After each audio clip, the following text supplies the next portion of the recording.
Hello, in front of me I've got FC26. In this video I'll show you how to perform Elastico.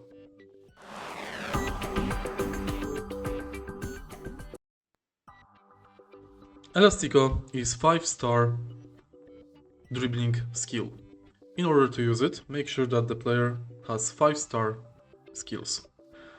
If you are running to the right, perform this action with right analog.